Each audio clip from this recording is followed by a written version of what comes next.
Hello, my name is Danielle Kilcullen. I am the founder of Exploring the Wonder Years. I am here today with Dr. Ivan Hernandez. Thank you so much for joining us today. Thank you for having me.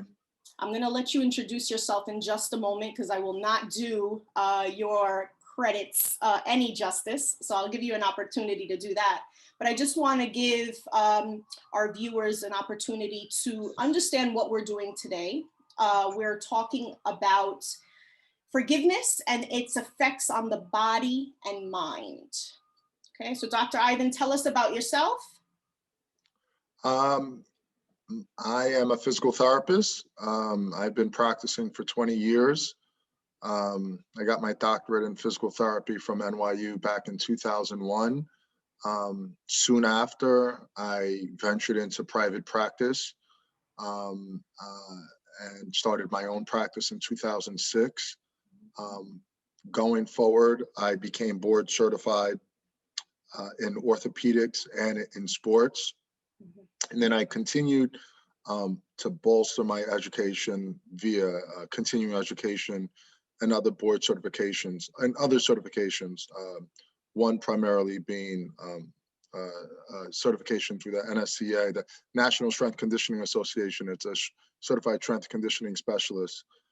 So what I say all that to preface what I do day to day, and what it is that I do is I work with people running the gamut from rehab to athletic enhancement and wellness. So I'm seeing people with chronic low back pain, post-operative total knee replacement, hip replacement, but I'm also working with high school, college, and professional athletes to make them jump higher and run faster.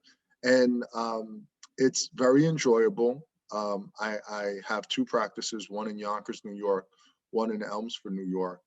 And I think ideologically, what makes me unique is that I've always been malleable as a person, as opposed to being fixed and dogmatic and having one way, because what I've realized is that science and medicine are evolving entities.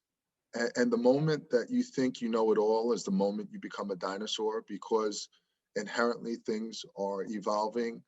And one of the things that, again, ideologically, that I've learned and how I've changed is that people are walking ecosystems. We're very inherently unique, and that uniqueness is influenced by a host of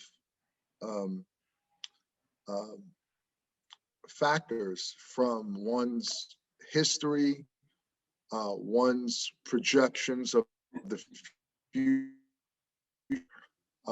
narratives that have been instilled via culture, via authority figures, via parents.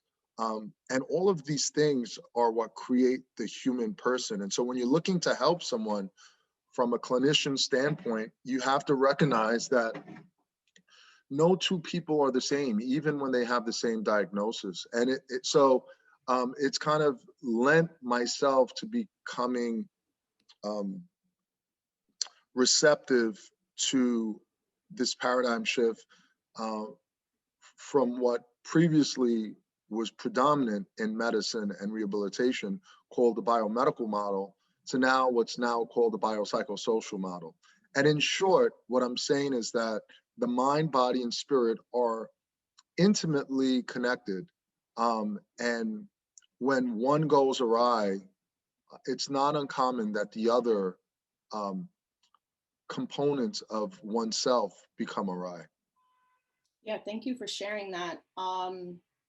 I think one thing that I definitely, what resonates with me out of what you have said is that one size fits one, right? When you're working with humans, it's not a one size fits all model. And so that really resonates with me. Just a quick question about the services that you provide. Is there anything other than the ones that you've mentioned? Do you provide any other services for your clients? So the name of my office is Executive Park Physical Therapy and Wellness. We have acupuncture, chiropractic. We have obviously physical therapy. And then we have wellness programs, which essentially entail improving one's fitness, health and wellness, weight loss. So I work with clients on all ends. And, you know, it may seem like there's a lot that we do, but I want to make it clear to your listeners that for capitalistic reasons, authorities have compartmentalized these things, weight loss and performance and rehab being its own separate entities. But the truth of the matter is that the fundamental principles are the same. They overarch all of these things. The distinction really is the gradient, but it's really the principles of exercise, wellness, fitness. They overarch all of these aspects of intervention. Again, whether that be weight loss, rehabilitation, athletic enhancement, sports performance, etc. Yeah, great. Great. Thank you for clarifying all of that. Do you want to speak to the book that you've written in the past? Sure. I wrote a book in 2017. It's called Courage to Continue, Steps for Boldly Surmounting Life's Adversities.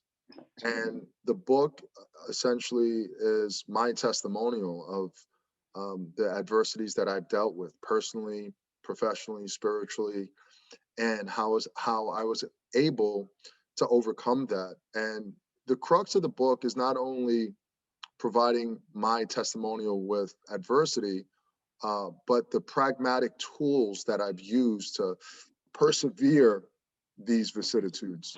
And those pragmatic tips came in the form of 5 pillars of wellness. And those 5 pillars that I emphasize in the book are eating well, sleeping well, moving more, stressing less, and thinking big. Those are my 5 pillars of wellness. And at the end of the book of Courage to Continue, I have a 30-day transformation program whereby when you utilize these pillars, one will be able to see substantive changes in their physical health, their mental health, their spiritual health, because all of these things are interdependent and interconnected. Yeah, great. It sounds like another episode for sure. Okay, so first question, how do you define forgiveness? You know, there's so many inferences that I'm making from personal, just anecdotal experiences. But I would say forgiveness is understanding that someone's wrongdoing is the manifestation of many things that may have led up to that person's wrongdoings. And so it's not really different. Each person is a walking ecosystem. And the person that who we are, our demeanor, what the world gets to see, is a culmination of a multitude of factors, including one's previous experiences, the way we conceptualize the world, the way we reconcile good things and bad things happening to us, our biology, our genetics, that we have very little control over.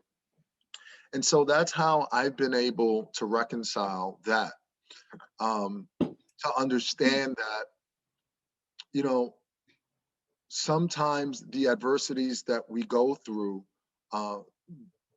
by way of someone else's wrongdoings is a reflection of what that person has experienced in his or her life. Yes. So I hear you saying a couple of things. Hurt people hurt people. Yeah, you could make that deduction. I hear you saying that there's a connection, that you have a real understanding of humanity and how it works and how we work. And so therefore, no one is exempt from issues that you might need to forgive someone for or be forgiven for.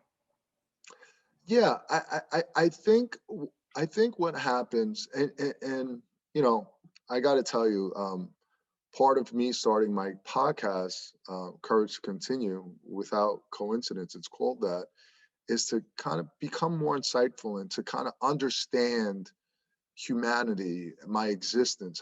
You know, the more I dig in, the more I realize how strongly interconnected the things that we do is with philosophy and religion, because you get a better understanding of humanity and psychology and sociology and politics. Yeah. Why are people the way they are, and what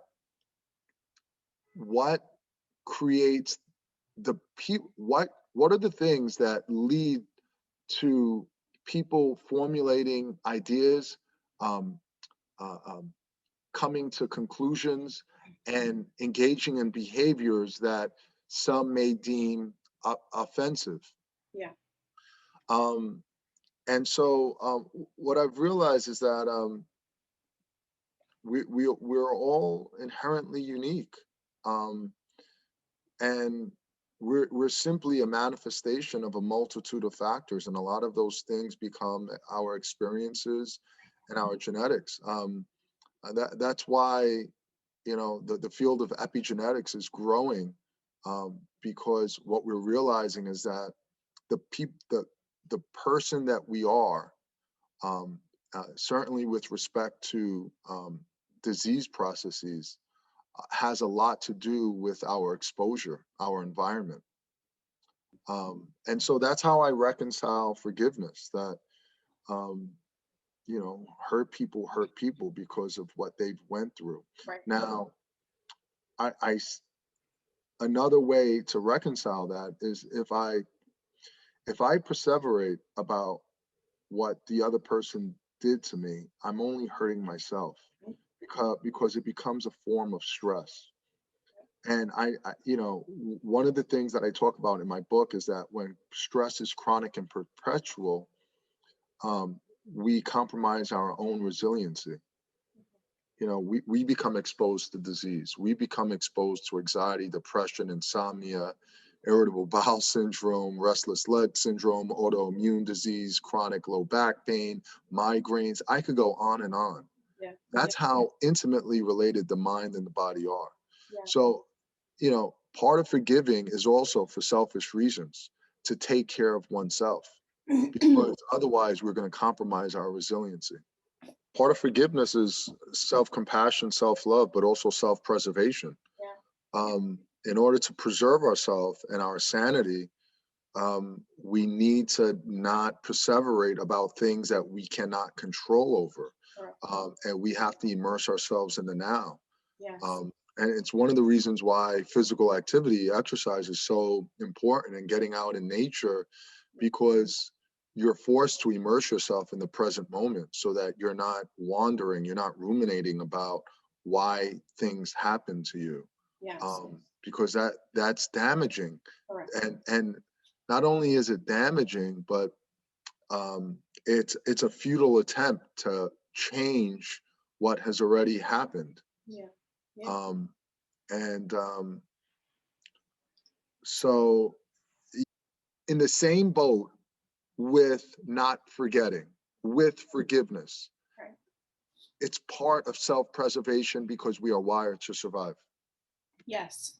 What I think is important to definitely mention, because I think people, they misunderstand that aspect, that you can forgive someone and not forget, because the learning happens when you're not forgetting and you're really learning from that experience, or that relationship or that situation, whatever it is. And so I think that's definitely something to highlight, because in my work I have found that people said, well, I didn't forget about it. That's not the learning doesn't happen if you forget about it, right? So it's really, I'm Well, glad you mentioned that. well, in a lot of ways, it's kind of like vaccinations and disease-causing organisms, right? Um, the whole point of the vaccination is to expose you to build your immunity, to develop these antibodies so that should you become re-exposed. Yeah. So, you know, you could argue that there's a part of our physiology um, that, that hovers under intention and cerebral thought, right? These are unconscious mechanisms that are designed to remember these disease-causing organisms so that should we become re-exposed, we're protected. So when you talk about emotional trauma, you know, what is the equivalent of that vaccine? Is really, right? So that we are protecting ourselves. The equivalent of a vaccine with regards to emotional trauma is not forgetting. So that should we become re-exposed, we're a little more calloused, we have thicker skin. Yeah. But we should also avoid that disease organism or that emotional traumatic provoking person or thing or place. But unless you're living in a bubble, you're encountering people. I think one of the things that makes humans unique is that we're very social. Yeah. We don't live in isolation. Actually, we don't do well in isolation. Yeah. It's actually a form of torture. So, and so I say that to say that because we're social animals, when we engage with other people, we're engaging with other ecosystems, walking ecosystems. And we're bound to have conflict. It's really not that unique. You know, conflict happens in all animal species. You know, monkeys kill monkeys and lions kill lions, and that is part and parcel of the animal kingdom is that. And so that's one of the ways that I reconcile that, is that everyone is unique. You know, our biochemistry is so unique. That doesn't mean that you should be a punching bag for someone, but it just allows you to be compassionate for why that person has done or is doing what he or she is doing. Yeah. It doesn't justify, but it allows you to have compassion, to understand. Yes. And to really think the way you foster forgiveness really reflects the way you see the world. I wish there were a simple answer, but I think it's based on the way you see the world and how you define your existence. And you could answer that question through a religious lens, through a philosophical lens. But the way I answer it is that I want to have an impact on this world. I want to be happy. That's it. I want to be happy. And part of me being happy is leaving a legacy, making this world a better place. Yeah. And in order to be good to others and to leave a legacy, to leave a cultural imprint, I need to be good to myself. I need to engage in behaviors and activities that preserve my sanity and my health. And forgiveness is part of that self-preservation. Yes. So if I want to be a good dad, if I want to be a good son, if I want to be a good practitioner to my patients, if I want to be a good friend, etc., I need to be able to take care of myself and my own mental health. Yeah. And by immersing myself in the now and not overindulging on the things that I can't control, certainly the past, and ruminating about the future are the ways that I'm going to keep my sanity in order that I move or stay on this quest, if you will, to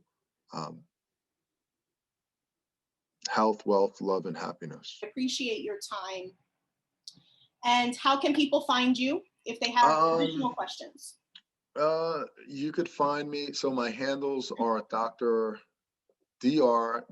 Ivan PT, on Instagram, um, on Twitter, and on Facebook.